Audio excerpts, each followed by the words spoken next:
Kandahar, the surrenders seem to be happening as fast as the Taliban can travel. In the past several days, Afghan security forces have collapsed in several cities under the pressure of a Taliban advance. The offensive has resulted in Massachusetts surrenders, captured helicopters and millions of dollars of US-supplied equipment. This implosion comes despite the US having poured over $83 billion in weapons, equipment and training into the country's security forces over 2 decades.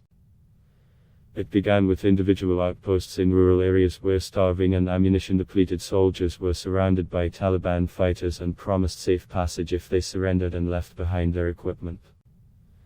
As posts collapsed, the complaint was the same: there was no air support or they had run out of supplies and food.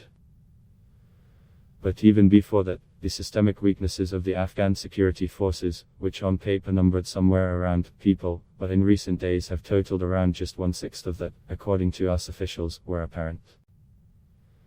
These shortfalls can be traced to numerous issues that sprung from the West's insistence on building a fully modern military with all the logistical and supply complexities, and which has proved unsustainable without the US and its NATO allies.